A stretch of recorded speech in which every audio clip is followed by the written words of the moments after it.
welcome back to my channel.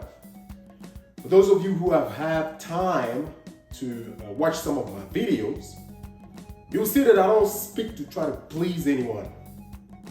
This is not a channel where people come to look for who's making more money than who slept with who, scandals and all that stuff. That's not what I do here, and I'm not interested in that. So if you are interested in such things, there are a lot of channels, a lot of people who do these things. In this channel, I bring debates. I'm trying to bring things that we can talk about as people, as Africans, as Black people. How is it that the rest of the world is moving forward, but yet it seems like we are slow? So I'd like to thank all of you who have had time to, comment on my videos, give your opinion. We learn from each other. Thank you for your participation. And for those of you who basically are coming to, to try to insult or try to show that you were raised by bad parents, this is not a place for you. You say something out of place, calling someone names or things like that, I will ban you for life. That's the good thing by these social media. And we can definitely ban people who try to act up. So thank you for all of you who are coming to participate. Now, today, I have another topic. We are going to talk about the 3 things that make Western country to invade other countries. Yes, very important. The very first thing that will make those countries to invade another country is the lack of nuclear weapons. Now, to give you a little background about nuclear weapons, they were invented here in the US, right? And this was during the Cold War. World War II had ended, and you had the United States and you had the Soviet Union, who were fighting for the #1 position in the world. It was basically like 2 elephants were fighting, and the rest of the world is more like the grass, right? So the United States came up with nuclear weapons. One of the scientists who were working in the United States thought it wasn't fair that the US would have the monopoly on nuclear weapons. So what he did is that he gave the secret to the Soviet Union. Soviet Union today is the Russia that we see today. It's not like it used to be, but because the Soviet Union was a combination of a lot of different countries. Everything was centralized in Russia. So with that being said, the United States has a lot of nuclear weapons, right? So the United States is the only country, from what I know, right, in America that has nuclear weapons. So then you move to Europe. Russia, of course, has nuclear weapons, and it is said to have more nuclear weapons than every country's combined, right? Very powerful. Then you have the United Kingdom and France in Europe, right? Those are the 3 countries that are said to have nuclear weapons. And maybe other countries I don't know about, you tell me, right? Then if you want to move to the Middle East, right? They say Israel has nuclear weapons, but the thing with Israel is they never actually recognize officially that they have nuclear weapons, right? But we know they do. And then if you move to Asia, then you have Pakistan has nuclear weapons, India has nuclear weapons, China, of course, has nuclear weapons, and North Korea has nuclear weapons. So those are the 4 countries in Asia that have nuclear weapons. So those are countries that you can make sure that you are not going to invade, because you sure don't want to fight countries with nuclear weapons. So basically every continent except one, Africa. What happened to Africa? Now let me give you another history here. Africa used to have nuclear weapons. This was in South Africa. But this was during the time when the white minority was running the country, right? You guys, probably remember the apartheid government, where the white government in South Africa decided to leave this type of policy where whites would be separated from black. That's what we call apartheid movement. And this was rejected by many countries in the world. But there was one thing that all the countries that rejected apartheid, even placed sanction on South Africa because of apartheid, there was one thing that they agreed that needed to be done before black people in South Africa take power. Basically, the government of South Africa said, look, we know you don't like us because of the apartheid, and we know for sure that our future is uncertain. Black people will definitely take power in South Africa. But I gotta tell you something. We have nuclear weapons here, and if you leave nuclear weapons in the hands of black people, it's the end of the world as you know it. Right? So, all these countries agree with that government. They say, oh, you know what, you're right. We don't like your government, that apartheid thing, but one thing we agree on is we should not allow black people to have nuclear weapons. Look at the way they live. Look at the way they treat each other, right? Someone steals a small thing in a marketplace, they burn him with a tie. Just imagine yourself when they have nuclear weapons, what they'll do, right? So they took time, right before Nelson Mandela and, all the other black people take power in South Africa. They made sure with Western power that they destroyed all nuclear weapons in South Africa. And only after then that they will allow black people to take power in South Africa. That is the only time that we heard in history that Africa had nuclear weapons. And when black people took power, it was gone, right? That's sad. That's not good. It shows the way we live our lives is not right. Just imagine yourself. Those presidents in Africa, look at the way they usually leave government, right? It's either is a coup d'etat, right? Where the military comes and removes the government, right? Or he dies in power. Now imagine yourself a government that has nuclear weapons and the military is saying, hey, you know what, you have to go. And they know that a coup d'etat is about to happen. What do you think that president will do? Those people love power so much, they would rather die there. And if they know they are going to die, what do you think they'll do? They'll just take, nuclear code, and be like, okay, you guys are getting ready to kill me. All right. All of us are just going to die. We're just going to blow up the whole world because I'm not dying by myself. So imagine yourself, right, how bad this will be. Those dictators are for years in power, man. When one of them has nuclear weapons, what can you tell them? You can't tell them anything.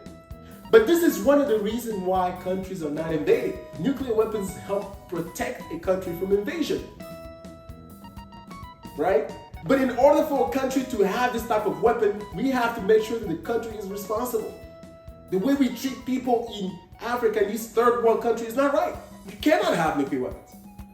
If life is not valued, when people die for nothing, what if they gave you a nuclear weapon? What do you think you would do? Yes, nuclear weapons is the protection. If you have it, trust me, there's no country that wants to invade a country with nuclear weapons. So that will be the protection. You will know that no other country will come and invade, right? Because you can threaten just like other countries can threaten with nuclear weapons. Look at North Korea. North Korea is like, okay, you want to come, come. We'll do it. Nobody's messing with them because they know that they have them, and you don't want to play with them. So you want to get to the point where you can safely say, okay, you know what? We can run our country without worry about another country coming, just like the United States, Russia, China, and North Korea and those countries. You want to have those nuclear weapons. But also, in order for you to get to that level, you have to show more responsibility. You have to show that you care for life. If people are dying like nothing, like animals, like just because of stealing small things, they're being killed, machetes, cutting them off and all of that, that's sad. It will be very irresponsible for that country to have nuclear weapons. So if you don't have them, yes, you are in the open. Those countries will invade you whenever they feel like. They'll come to your country and when they think you have, diamond, gold, oil, or whatever, you name it, they will invade you. And there's nothing you'll do about it. Why? Because you don't care so much about life. So let's change the way we live our lives and see if we can allow our young minds, those who have technology, who are doing brilliant things, so that we can allow them to take us to that path where in Africa we can also say, yes, we are protected with nuclear weapons, right? So that's number one. That's the very first thing you need if you don't want any other countries to invade you. Second reason why Western countries will invade other countries is traders. You have to understand, they will never invade your country unless they know that they have some type of support in your country.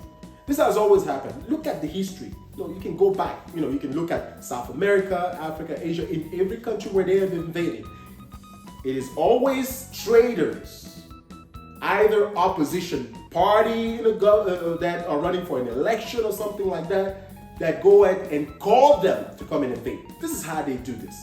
So you have one man who's in power for, like, let's say 20 years or 30 years or 40 years. When he came to power, he was a revolutionary, right? But he became a dictator. First term ended, second term ended, he changed the constitution, 3, 4, 5, now he's there for life. So you have an opposition party that comes with a guy and he's saying, we have to remove this dictator. He's been changing the constitution and all of that. He not running the country as well. He wants to die in power. We have to remove him. When the opposition know they cannot do it by themselves, they go and call Western countries. But what they don't imagine, and a lot of times they don't even care, because what they want is power. They don't even care about the future of the people. Western countries will never invade you for free. That will never happen. You will pay for that, and the payment will be worse than what you think. It will be for life. I mean, something bad will have to stop it. That's an unlimited payment. You don't even have a number for that. They'll look at your country. You have oil, you have all these nice things. Look at these countries that have all these nice things. They'll be like, okay, we can benefit from that. Fine. Oh, well, we'll put you in power. We'll come remove the dictator and all of that, and everything will be fine. So that's how they'll come. You went ahead and called them. They will never come into your country unless you call them. That's how it is. So you always have these traders who will come, go call Western power, and then they'll come and talk about democracy. A lot of times these are like young cats, they look educated, they wear suit and tie and all of that stuff. Yes, we need to remove this dictator. Then they remove the dictator. A lot of time when they remove the guy, one thing will happen here is either the person they remove will go to The Hague, right, to the international court, criminal court. That's for a lot of times, that's really for black people. That's for African leaders. You're not going to see any other European leaders into that court. It's always African leaders who go there. They'll send him there for crime against humanity, right? They always find something like that. Or he will end up just going in exile, right? If he doesn't die, he will end up going in exile. So one of those things will happen to him. And then the new opposition comes in. They have called Western power, who came with their weapons and all their high tech to remove the dictator, right? Then what usually happens is that the same guy who called Western power to come and remove them, he will stay for the first term. Then he gets the second term. Then he changes the constitution himself. So he will do the exact same thing the previous one that he removed with the help of Western power did. He will do the exact same thing. He will change that constitution. He will want to stay for life. And the cycle would keep going on like this. It will keep repeating itself, right? A deja vu. A young, brilliant man comes in there, right? Opposition. He removes a dictator, and then he will continue and replace and become a dictator. So that's how it works. You can't sit down and start blaming Western power. Oh, they came into our country, they invade other countries and all of that. You have to look at your own people, your own traders. And a lot of time when they come, they have a lot of support. We've seen them in these different countries. I'm not going to name any countries, but just look at it for yourself. They have a lot of support. Yes, he has to go. Yes, he has to go. Yes, he has to go. And then you blame people. Who are you blaming? You got to look at your own people. You got to make a decision. What do you want? You want to take power on your own, or do you want to ask for help? When you ask for help, they'll come. And when they come, don't get mad. Don't get upset. That's how it is. So that's the second reason why they come into our countries, is that they get invited. The third reason why they come is what? division in the country. A lot of time, right, before they invade a country, they're going to stand their secret services. They'll come in there and basically do a few things. Number one, they observe the country. Secretly observing, looking at opposition party, looking at where a support may come from. They observe the population. The second thing they try to do is that when they find a small opening where like there's division, they'll take a group of people and then they start pumping money into that group and, to bring some type of propaganda, right? To try to, build that support that they need to come in there. And this process is not a quick process. They take time, right? This is things that they do for like years, man. And they're very patient. They invest money into it. That's the thing with powerful people. The powerful people, they are not on a rush. Right? They prepare things for the future. And this is where this is one of the things that people don't understand. Is that when you want to fight with someone who's powerful, you got to be very patient. And that's what they do. They are patient. They have the resources. The Secret Service will go in there and work something out. And then really build that division. And they will take the group where they invested the money, when that group starts growing and being the loudest voice into the country, then they incite this group to start some type of problem, right? And when they start the division, it can lead into a civil war. When there's this division like that, civil war can happen. And with those things happening, that's it. They come in. So we have to understand one thing. We cannot be divided in a country and think that the enemy is not going to come. That's what division does. Division attracts all sort of things that you don't want to see. People have to make a decision. And this is a major problem in third world countries, is that people are very divided. Very divided. They don't care, right? Look at people who are running for a president, for example. Sometimes you have 40 to 50 candidates. You tell them, hey, look, just pick one person and put your effort in this one person so he can win this guy who's been in power for a long time. They don't want to. They don't do that. Why? Because they're selfish, because they themselves are the same type of people that dictator is. The same person they are trying to remove out of power, that is how they are. So when you take that person who calls himself an opposition party, a new blood or whatever, right, who's coming out there, right, to run for president, right, or leader into a country and refuses to unite with other people, he's not going to be different than the one that you're trying to remove. So a country that has division will always be invaded, because that country is unprotected. And you will have leaders who will stay in that country for life. Why? Because they are benefiting from your division. And they will do to you what they want to do. We've seen countries, right, where the population get together and remove a dictator from power. We've seen that in Africa, Asia, you name it. Countries have done that before without the help of any outside government. We've seen that happening before. Unity is very important. So I call on you, my brothers and sisters. It is the way you live with other people that bring that unity, that bring the peace and love. You continue to hate on each other, it's not going to work. You will continue to be vulnerable. Vulnerable to invasion, any sort of things, wars, you name it. Begin by the way you treat the people that you live with. Everything I always say ended up to this one thing. How do I treat my neighbor? How do I treat the people I live with? Even if those people do not give you what you want, treat them well. Because the positivity that you are giving to others will definitely come back to you. It doesn't have to come from the person you gave. No. But one thing that is for sure, it will always come back to you. Thank you very much for listening to this video. This is Alex Yamek. And always remember one thing, I'm not a preacher. I am a philosopher.